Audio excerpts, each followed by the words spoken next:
Hello dear friends, welcome to MK Legal Shiksha, the way of learning. Dear legal aspirants, in today's topic we are going to discuss how to start IPC 1860. Maximum students को ये problem रहती है कि मैं IPC को किस तरह से याद करूं। भाई जहाँ पे 511 सेक्शन दे रखे हैं, 23 चैप्टर हैं, किस तरह से इतनी चीज़ों को याद किया जाए एग्जाम पॉइंट ऑफ व्यू से। स्टूडेंट्स क्या करते हैं, उसको पढ़ते हैं फिर भूल जाते हैं। It is the language written by Lord Macaulay is very difficult. उसको समझने के लिए आपको पहले उसके बेसिक्स को समझना होगा।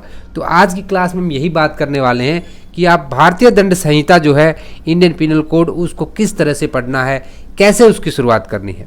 तो वीडियो को लास्ट तक ज़रूर देखें और साथ ही अगर आप चैनल पर नए हैं तो चैनल को सब्सक्राइब जरूर कर लें और साथ ही साथ बेल आइकन को भी प्रेस करें, जिससे जो कमिंग वीडियोज़ के अपडेट्स हैं आपको मिलते रहें। बाकी इंपॉर्टेंट टॉपिक्स आपको जो चैनल पे आप प्लेलिस्ट में जाएंगे तो इंडियन पिनल कोड का अलग से एक प्लेलिस्ट बना हुआ है, वहाँ आपको अवेलेबल हो जाएंगे। देखिए, सबसे पहले हम बात कर लेते हैं आईपीसी की। आईपीसी, चाहे आप जुडिशियल सर्विसेज का प्रिपरेशन कर रहे हैं, किसी लीगल कैरियर अपॉर्चुनिटी के लिए कर रहे हैं, या आप कोई अधिवक्ता हैं, प्रैक्टिसिंग एडवोकेट हैं, तो भी आपके लिए हर मामले से इम्पोर्टेंट हो जाता है। सबसे पहला क्वेश्चन, जब आईपीसी स्टार्ट करते हैं तो दिमाग में क्या आना चाहिए आपके पास? वाई, क्यों पढ़ना है, पढ़ना क्यों है। ठीक है, हर चीज़ का मैं आपको एक चीज़ बता देता हूँ। अगर आप एकेडमिक्स के लिए पढ़ रहे हैं तो अलग तरीका है, जुडिशियल सर्विस के लिए पढ़ रहे हैं तो अलग तरीका है, but basics are same and common. तो सबसे पहले आपको बेसिक्स क्लियर करने हैं। ठीक है, दूसरा क्वेश्चन ये आता है कि व्हाट टू स्टडी, उसमें से पढ़ना क्या है। क्या सारे के सारे 511 सेक्शन पढ़ने जरूरी हैं? बिल्कुल नहीं। सभी सेक्शन आप देखिए, ये आप डिपेंड करता है कि किस स्टेट जुडिशियल सर्विस की आप प्रिपरेशन कर रहे हैं, हम उस पर भी अच्छे से डिस्कस करेंगे। और थर्ड क्वेश्चन हमारा आता है हाउ, किस तरह से उन चीज़ों को याद किया जाए। अब सबसे पहले हम आते हैं, देखिए आईपीसी में भाई इंडियन पिनल कोड की एक वर्ड आता है पिनल। पिनल्स मीन्स जहाँ पे पनिशमेंट दी जाती है। किसी भी ह्यूमन बीइंग को एक सोसाइटी में रहने के लिए क्या चाहिए? ही नीड लाइफ, लिबर्टी, सेफ्टी, और ये चीज़ें उसको कौन देता है? Constitution of India. हमारे हिंदुस्तान की, अगर हम इंडिया की बात करें तो हमारा संविधान हमें ये हक देता है, फंडामेंटल राइट है, मौलिक अधिकार है हमारा।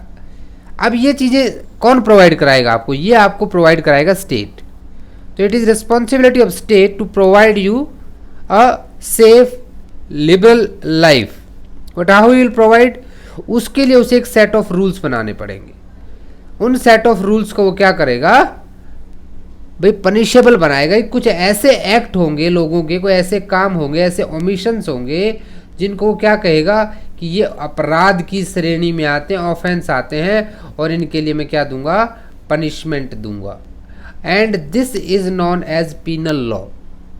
क्योंकि हम इंडिया में रहते हैं तो हमारे पास क्या है? इंडियन पिनल कोड है। तो सबसे पहली बात आईपीसी के बारे में क्या आई कि ये एक क्रिमिनल लॉ है। It is a criminal law. दूसरी चीज क्या है कि ये क्राइम तो बता रहा है, पनिशमेंट भी बता रहा है, लेकिन क्या उस क्राइम होने के बाद की जो कार्रवाई होगी, जिस तरह से उसको एक्यूज्ड को सजा दी जाए, क्या उसके बारे में बात करता? नहीं, because it is a substantive law. ये सब्सटेंटिव लॉ है, और सब्सटेंटिव लॉ सिर्फ आपको क्या करता है? It defines how the machinery will work. क्या डेफिनेशन देता है किस चीज़ की? कि ऑफेंस क्या होगा और उस ऑफेंस के लिए पनिशमेंट कितनी होगी। इसने 378 में बता दिया कि थेफ्ट क्या होगा, क्या क्या इंग्रेडिएंट होंगे थेफ्ट के ऑफेंस के लिए, और पनिशमेंट 3 साल तक की दी जा सकती है। ये उसने बता दिया।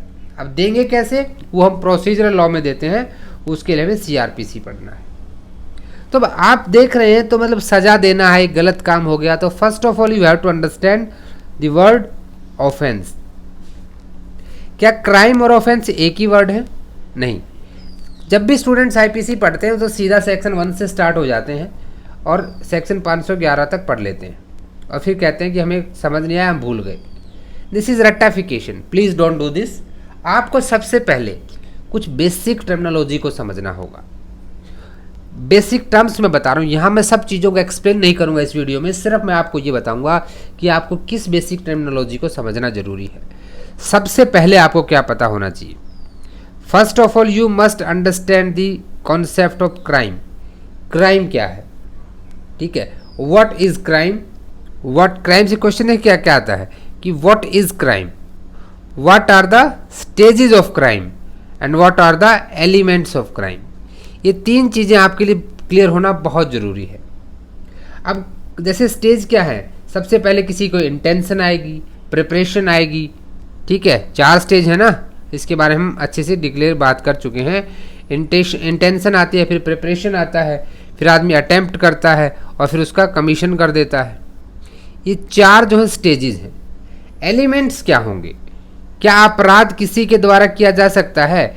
एक डॉगी है, उस डॉगी ने क्या किया, किसी व्यक्ति को, ड्राइंग में समझ लीजिए डॉगी है तो ड्राइंग ज़्यादा अच्छी नहीं है, एक व्यक्ति को काट लिया, ठीक है, और जान से मार दिया, खूंखार कुत्ता था बिल्कुल। तो क्या इस डॉगी के ऊपर आप इंडियन पिनल कोड का सेक्शन 300 मर्डर का चार्ज लगा सकते हैं? नहीं लगा सकते। तो एलिमेंट्स में सबसे पहले क्या आएगा, ह्यूमन। सबसे पहले क्या आता है, ह्यूमन आता है।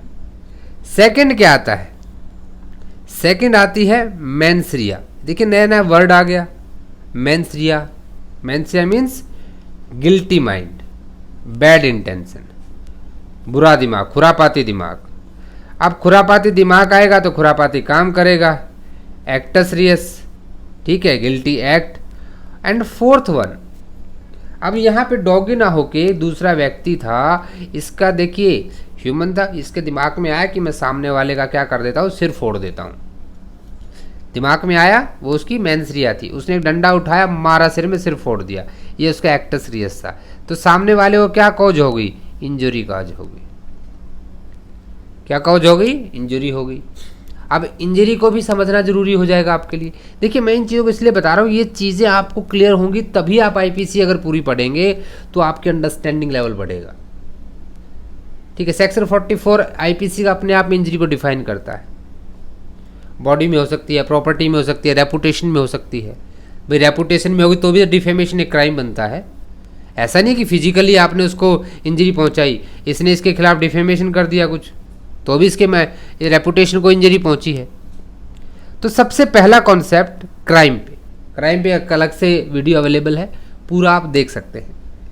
उसके बाद क्या आता है, जब आप क्राइम को समझ चुके हैं then you come to the offence. उसके बाद ऑफेंस में आइए। Every crime is not offence, crime is a genus and offence is its species. हर क्राइम ऑफेंस नहीं है, only those crimes which are recognized by the state as prohibited by law, punishable by law for time being in force।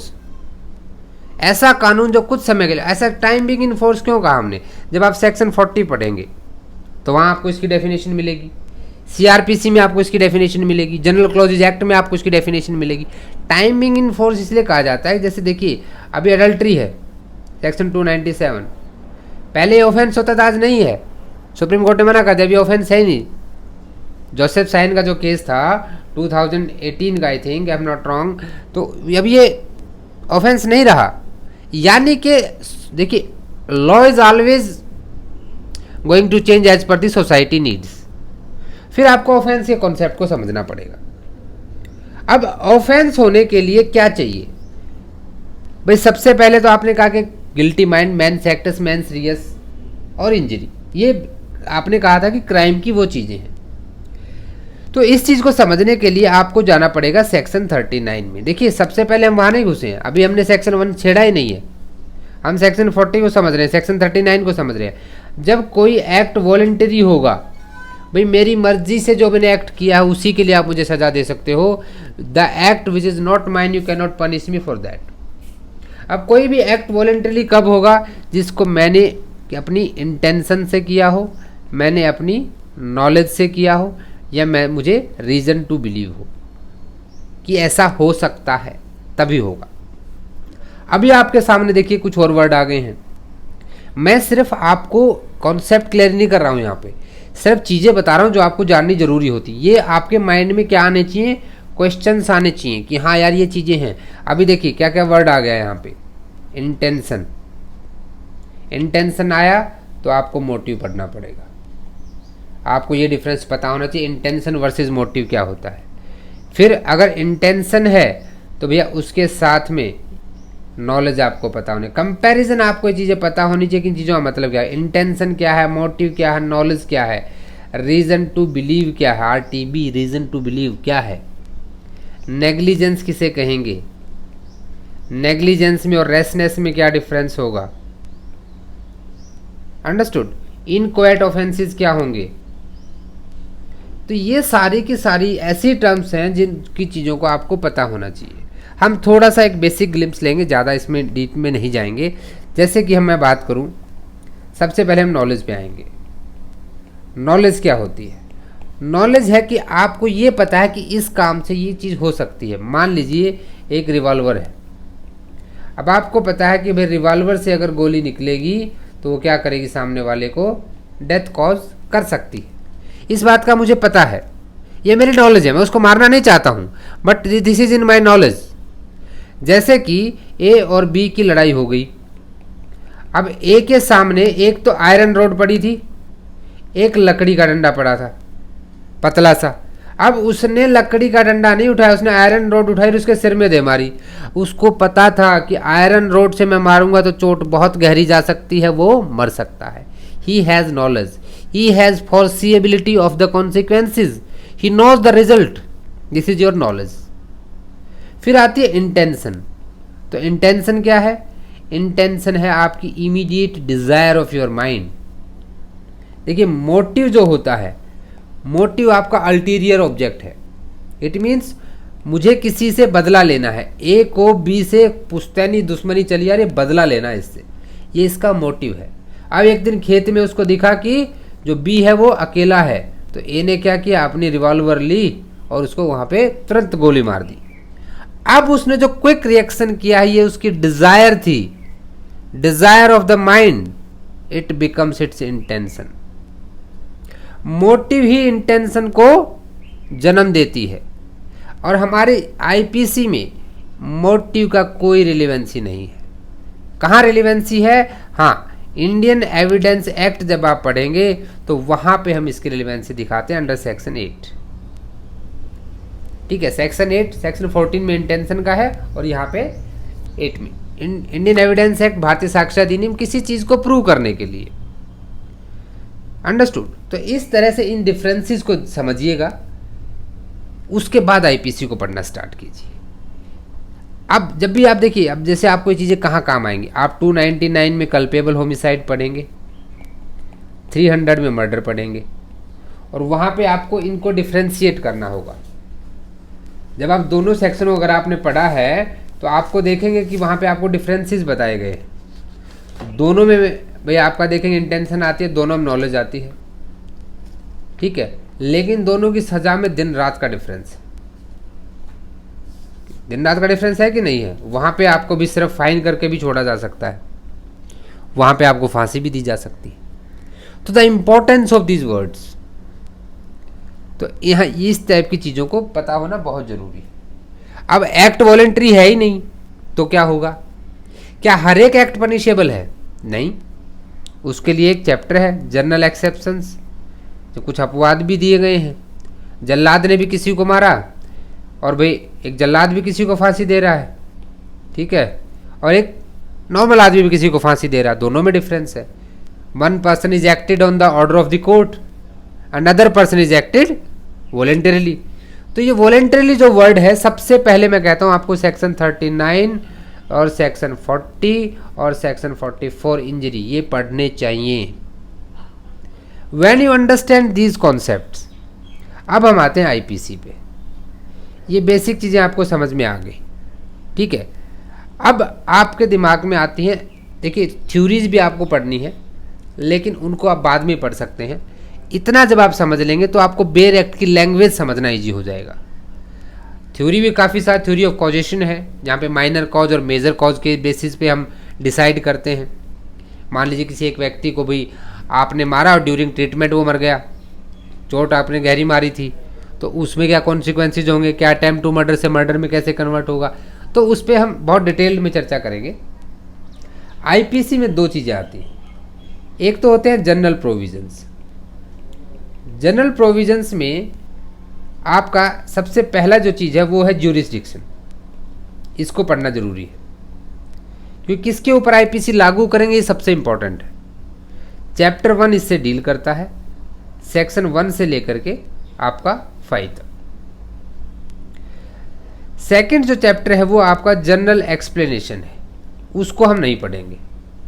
सिर्फ जो मैंने आपको 3-4 section में इतना पढ़ी, ज़्यादा डिटेल में नहीं जाना है।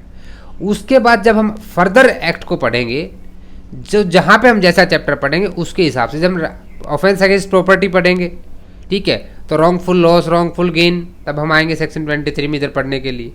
मूवेबल प्रॉपर्टी क्या होगी, यहाँ आएंगे पढ़ने के लिए। पब्लिक सर्वेंट सेक्शन 21 में आएंगे। ये आपको पता होना चाहिए। हाँ, इससे पहले अगर ये डिवीज़न से पहले आपको एक काम जरूर करना है कि आपको रेंज जरूर याद होनी चाहिए। रेंज आपकी प्री एग्ज़ाम के लिए बहुत इंपॉर्टेंट होती है। जनरल एक्सेप्शन चैप्टर 2 है, जो कहाँ से कहाँ तक है, 6 से लेके 52A तक। अब इंपॉर्टेंट आ जाता है तीसरा, पनिशमेंट। हमने ऑफेंस को समझा, क्राइम को समझा, पनिशमेंट को समझना है। कितनी तरह की पनिशमेंट दे सकते हैं? क्या काले पानी की सजा हम दे सकते हैं? नहीं है, अभी अंग्रेजों के टाइम पे थी, ट्रांसपोर्टेशन फॉर लाइफ था, हटा दिया गया। उसके अलावा सेक्शन 53 ये आपको बताता है कि कितने टाइप की पनिशमेंट होंगी। अभी 5 तरह की पनिशमेंट है हमारी, जहाँ पे सबसे पहली जो कैपिटल पनिशमेंट है दैट इज़ डेथ पनिशमेंट। फिर लाइफ इम्प्रिजनमेंट है, उम्र भर जेल में रख सकते हैं। इम्प्रिजनमेंट है दैट मे बी रिगरस और नॉर्मल इम्प्रिजनमेंट, सिंपल इम्प्रिजनमेंट। उसके अलावा क्या है, फाइन है, फॉरफीचर ऑफ प्रॉपर्टी है, ठीक है। 5 तरह की पनिशमेंट्स हैं। अब फाइन नहीं दोगे तो क्या होगा, वो सारे का सारा ये चैप्टर भी आपके लिए बहुत इंपॉर्टेंट है। सबसे पहले जुरिस्डिक्शन पढ़िए, फिर आप पनिशमेंट्स पढ़िए, एंड इसके बाद आप पढ़िए जनरल एक्सेप्शंस। चैप्टर 4 मुख्य अपवाद, जो कहाँ से कहाँ जाएंगे, ये आपके सेक्शन 75-6 से लेकर के अप टू सेक्शन 106 तक जाएंगे। ये सारी बेसिक चीज़ें पढ़ ली आपने। अब आपका एक फाउंडेशन रेडी हो जाता है आईपीसी का। इसके बाद आईपीसी में जो ऑफेंस हैं, हम ऑफेंस को कैटेगराइज करेंगे। कैसे करेंगे? कुछ ऐसे ऑफेंस है जो अपने आप में क्या हैं, इनक्वाइट ऑफेंसेस होते हैं, ठीक है। इनक्वाइट ऑफेंसेस किसे कहते हैं, ये क्वेश्चन पूछा जाता है बहुत बार। ऐसे ऑफेंसेस जो अपने आप में ऑफेंस नहीं है, ऐसे भी ऑफेंस होते हैं, बिल्कुल होते हैं। भाई आपने अटेम्प्ट किया, किस चीज़ का अटेम्प्ट किया? अटेम्प्ट टू मर्डर किया, अटेम्प्ट टू सुसाइड किया, क्या किया? अटेम्प्ट किसी दूसरे ऑफेंस के साथ में प्लस होने के बाद ही ऑफेंस बनता है। उसके अलावा अबैटमेंट की, उसके अलावा कॉन्स्पिरेसी की। ये क्या है कि ये किसी न किसी, अबैटमेंट किसी ऑफेंस का ही किया होगा, कॉन्स्पिरेसी किसी ऑफेंस की होगी। इनके साथ में एक ऑफेंस रहता है जो इन ऑफेंसेस को ऑफेंस बनाता है। These are known as inchoate offences. इसके अलावा आपके बाकी जो ऑफेंसेस हैं, जो ऑफेंस अगेंस्ट ह्यूमन बॉडी है, प्रॉपर्टी है, ठीक है, government stamps, coins, false evidence, बहुत सारे, अनलॉफुल असेंबली वगैरह, ठीक है, वो सब हम देखेंगे। तो अभी तक आपने ये जितना मैंने बताया, ये आपको बेसिक चीज़ें पढ़नी है, और उसके बाद आपको फिर अलग अलग चैप्टर्स में जाना है। यानी कि अगर मैं इसको समराइज करूं तो सबसे पहले आप आईपीसी में पढ़िए basics, basic terminology, basic terms जो हैं उनको पढ़िए। सेकंड चीज़, आप उसका chapter 1, chapter 3, chapter 4, chapter 5, chapter 5A और चैप्टर 23 पढ़िए। अंडरस्टूड? बिल्कुल, ये चीज़ें आपको बहुत क्लियर कर देंगी। और जब ये पढ़ चुके हैं, then you start the IPC from chapter 6, ठीक है। हम फिर ऑफेंस अगेंस्ट द स्टेट से स्टार्ट कर सकते हैं 121 से। अब किस में कितना इंपॉर्टेंट है उसके लिए एक अलग वीडियो बनाएंगे हम, जहाँ पे हम बताएंगे किस सेक्शन में कितने किन सेक्शंस को पढ़ना है। लेकिन पहले बेसिक्स इतना क्लियर होना चाहिए। इसके साथ साथ इसके साथ ही along with this you must be able to recall the image.